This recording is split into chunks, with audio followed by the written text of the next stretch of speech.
What's happening, everybody? It's Billy the Playmakers Day, and we're back with New York Playmakers.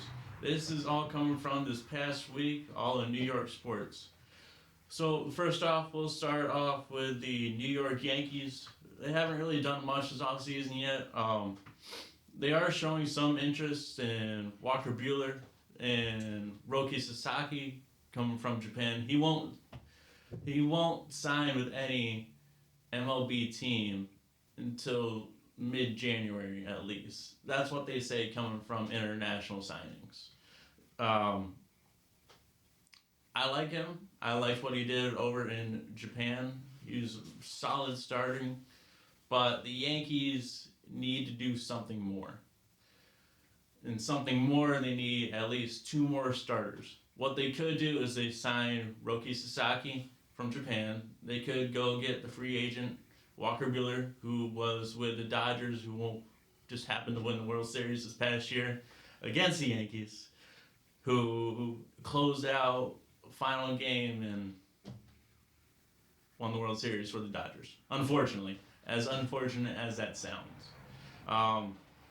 The Yankees could go out and sign Corbin Burns, maybe Max Fried, just to get another starter in. They do have Garrett Cole, Luis Gil, and Nestor Cortez, Marcus Stroman, and Clark Schmidt. But they should move either Marcus Stroman or Nestor Cortez into the bullpen. Only because they're not that good of starters anymore. They're good for maybe like 3, 4, maybe 5 innings. But that's all they get. That's all they can do. Nothing more. They're just not worth it. You can't trust them for 6, maybe 7 innings. 5 at max, but solid 3 or 4. That's where they should go with those two, between Nestor Cortez and Marcus Stroman. Now, as for the infield, it looks like the Yanks may be putting Jazz Chisholm Jr., moving him from third base over back to second base, his original position, with Gleyber Torres now being a free agent. That's a solid move in my opinion. Jazz should move back to second, and what you could do is you go out and sign maybe Gio Urshela, who plays third base, who also plays first base, which is also an open spot there for anyone. You go Gio Urshela, maybe Christian Walker, who's probably one of the best free agent first basemen out there. I think he's honestly the best option for the Yankees, where he could go, where he should be. Willie Adames I also like, moving for third base. Could play shortstop as well, filling in for Volpe on his off days, but Volpe's our main guy. There's a lot of interest between the Yankees and Alex Bregman, but seeing as he was a Houston Astro, I really don't like this idea, because going back to the 2017 World Series, or the championship game, I should say, as everyone knows, as everyone should know anyway, the Astros cheated. They stole signals, they stole film, all trying to beat up trash cans and taking TV monitors. It was clear as day that they cheated. There's just no point or break about it. So with that, Alex Bregman should not sign with the Yankees, or the Yankees shouldn't sign him because of that reason, because he was an Astro. Another thing they could do is Pete Alonso could become our first baseman. Now, he's a free agent. He's probably one of the most well-known first basemen in the league that are free agents. So stealing him from the Mets would be just a little more in the tank there. He's an option at first base, along with Christian Walker. I like both of them. One of the biggest things the Yankees need to do, though, is the outfield. We have Aaron Judge in center. There's no point in moving him around. Maybe moving back to right in his original position. You have Oswaldo Cabrera, who could also play in the infield between just about any base. Also could play in the outfield, maybe at left, maybe in right. You also have Alex Verdugo, who's another good, solid bat in left and plays well defensively. I've always liked Verdugo, even though he came from Boston. But he fits the vibe over in left field. He fits the vibe with the Yankees, so he should stay in left field. They could also get Cody Bellinger, move him all around in the outfield, maybe left, maybe center. But the biggest thing the Yankees need to do, and probably the Mets too, sign Juan Soto. Juan Soto is the best free agent in the entire league right now. He is a young kid. I think he's 26. He is just all around a phenomenal player. Ask anyone; they'll agree and say the same thing. But he's going to go for a lot of money in a lot of years. He wants to be in a culture where no matter who he's playing with, he'll just figure it out. He'll be himself, be his amazing Soto Shuffle self, and want to stay in that culture for many years to come. That's why he's looking for at least 10 years on his contract. With the 10 years, he's asking for at least $600 million. Now, do the Yankees or the Mets or either team, do they really want to spend that money on his contract? The Yankees probably do, because he got this far last season with them, made it to the World Series with them, and he likes the culture. He likes Judge, Oswaldo. He likes Verdugo. He likes being in that outfield core. Or he signs with the Mets, who are also, I think, the second favorite or third favorite now for Juan Soto signing. He does belong in either New York team. He does belong there. So he signs with either team. Or, best favorite is, as unfortunate as it sounds, Boston. He would fit the vibe there. He would fit in the culture there. He does like that, openness. And being in Fenway Park with right field being so short and him being a lefty bat, a lot of home runs can happen over in Fenway. A lot of home runs could happen. He could have his record high season if he chooses to sign with Boston. Now, kind of the same deal with Yankee Stadium. It's a short porch and right. A lot of home runs were meant to happen there. Same thing could go for Aaron Judge, making the same conversation with him. Saying, "Oh, the short porch is too short. Everyone could hit in Yankee Stadium." But that shouldn't matter. It should just be about him being a young guy who wants to stay in this league for as long as he can, and to do as much as he can. With his career being the way it is, and him being so young, is he has the potential to do a lot more. He can go out. He could possibly join the Dodgers. They could. They could go get a World Series with them. He could stay with the Yankees. Attempt to make another World Series if the Yankees do more defensively. Or he could go with the Mets or the Red Sox, or even go to the Cardinals. They're another favorite too for him. It's the same concept that Juan Soto wants to be in. He wants the vibe, he wants the culture, but he wants the money. That's what he wants most. Out of all these signings, Juan Soto's all about money. He's always looking for money, as unfortunate as that sounds. Now, I said this in the last week, my first week. Tampa Bay Rays, they'll be using Steinbrenner Field for 2025 because roof collapsed, exploded, whatever you want to call it. They have no roof, so they're going to be using Yankees spring training field, which is Steinbrenner Field, for 2025 and possibly 2026 if they don't get the roof rebuilt in time. Which, by the sounds of it, they're going to rebuild the roof there, or they're going to look for the new stadium in 2028. But still, that's a few years down the line. So they're going to stay in Steinbrenner Field for now, at least 2025, possibly 2026, if they do choose to rebuild the roof. With this, the Yankees will earn $15 million in revenue each year that Tampa chooses to stay there. That money could go towards any free agent signing, no matter who they choose to do. If they choose to re-sign all these free agents, or they try to re-sign Juan Soto.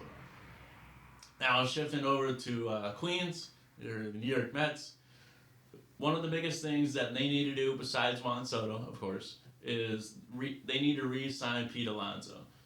He is one of the best first basemen in this league that's a free agent that loves this culture in Citi Field. He needs to stay with the Mets and basically be their team captain. That's how I really like Pete Alonso over there. He really manages the team and drives the team to where they should be. Mets need to do the same thing for their free agent signings as the Yankees need to do. They need starting pitching, they need outfield, and they need first base. They should re-sign Sean Manaea and Jose Quintana, even though pretty sure they both led the league in most walks last season that they gave up. They could also go the Corbin Burns route or Max Fried, or they could go to Shane Bieber, who was from Cleveland and the Guardians. That's their biggest needs: starting pitching, outfield, and first base.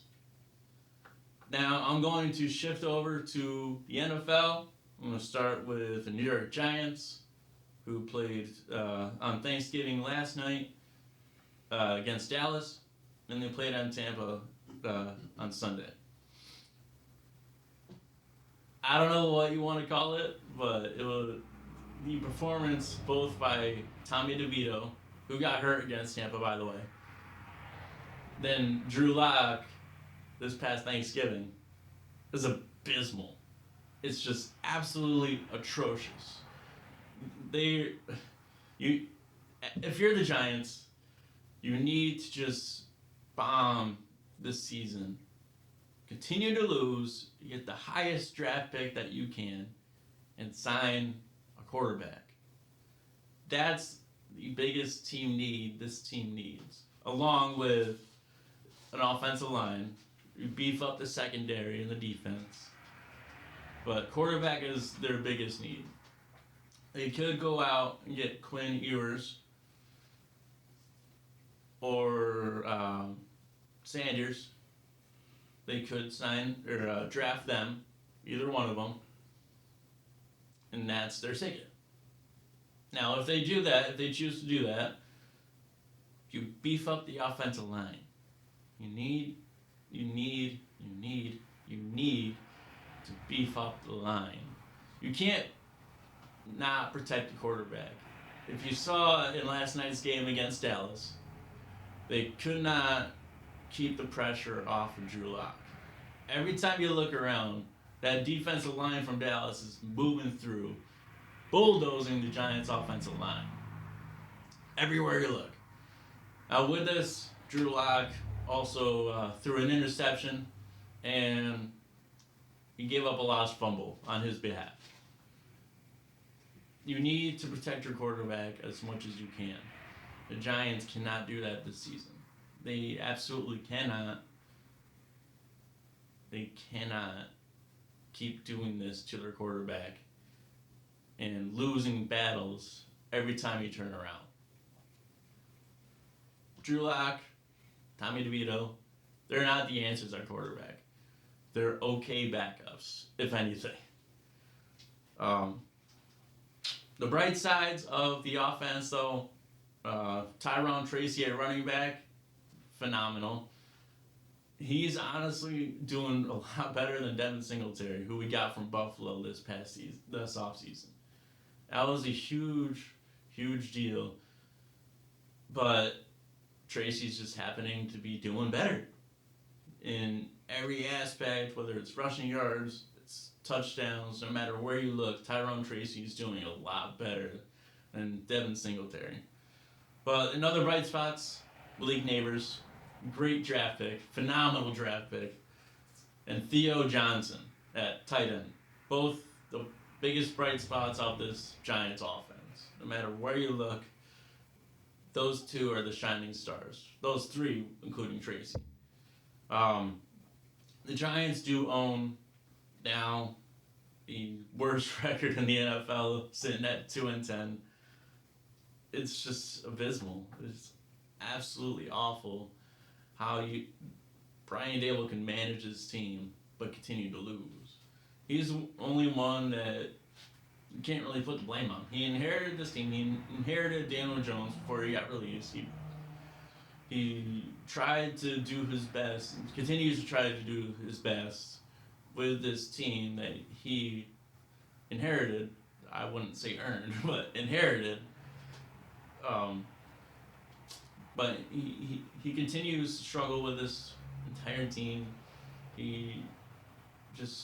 There's no option for him to be that head coach that he was over in Buffalo. He just can't. Now, moving over to the same stadium with the New York Jets. They're currently 3-8 coming off the bye week. Not much for them this past week.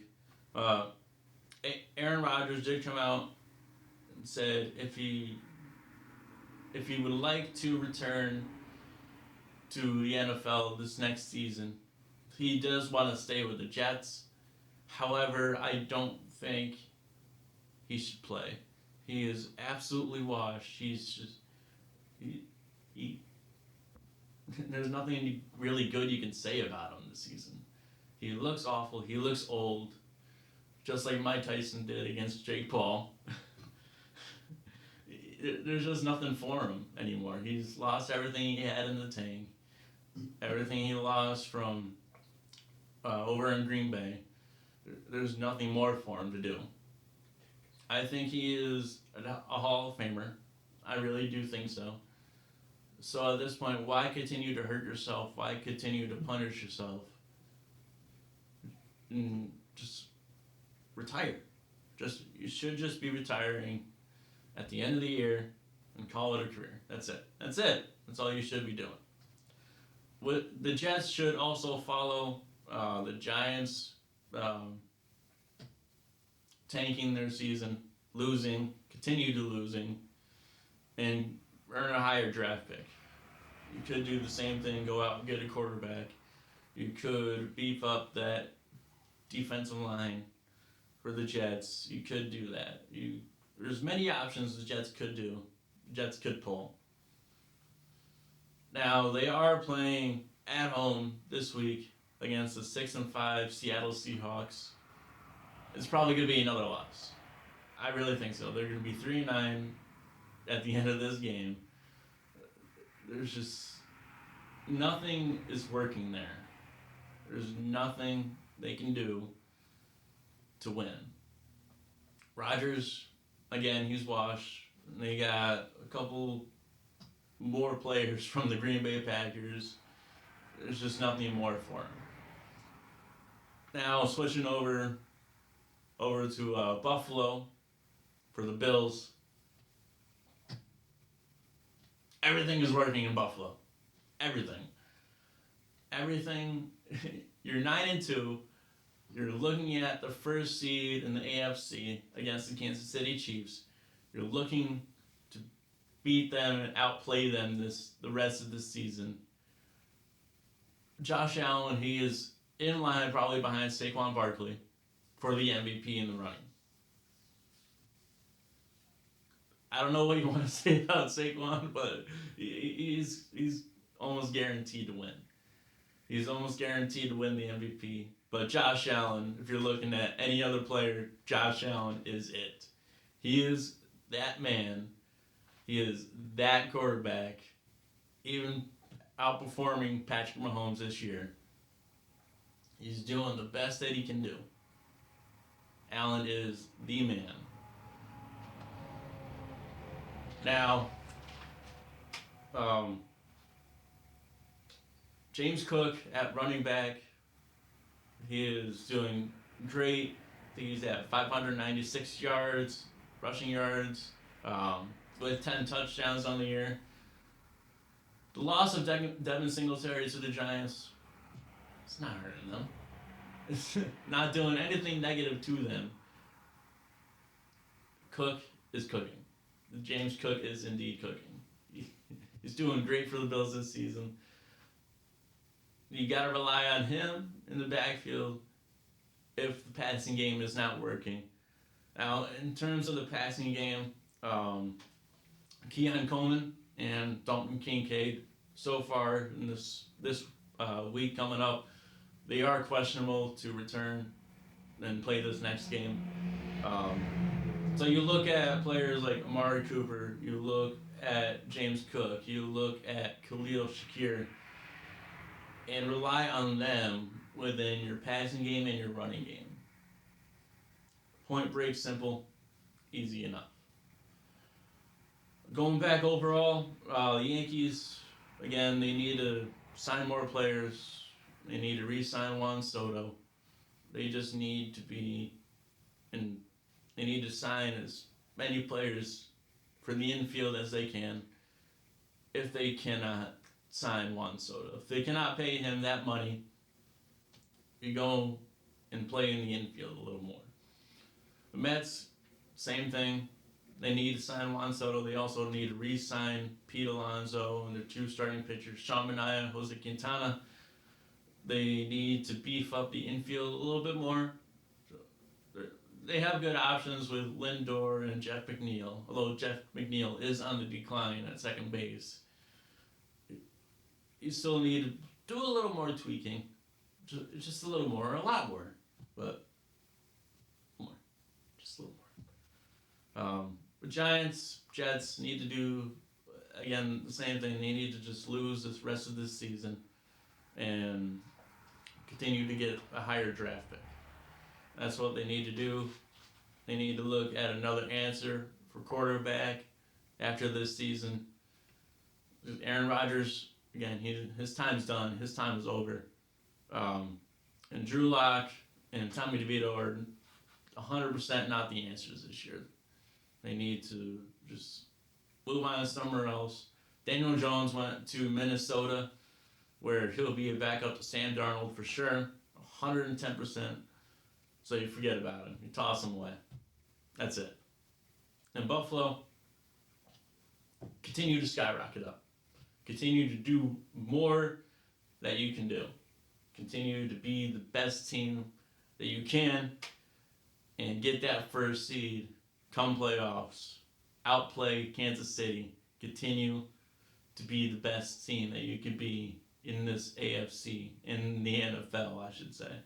Be that best team and outplay everyone that you come across. James Cook, Khalil Shakir, Amari Cooper, do good this year. Do good in this week. Keon Coleman and Dalton Kincaid, they both need to come back to complete this Bills offense. But still, even with them out, even with them both injured, they can still beat it. You can still be that team. You can be this amazing team that you come across. Be that team and go to the Super Bowl. Now, the Bills haven't done that in a while, but still. This team is more than capable of beating Patrick Mahomes and the Kansas City Chiefs and going to the Super Bowl. Now, I believe that's it for this show. I appreciate you guys watching. Until next week. Playmaker, out.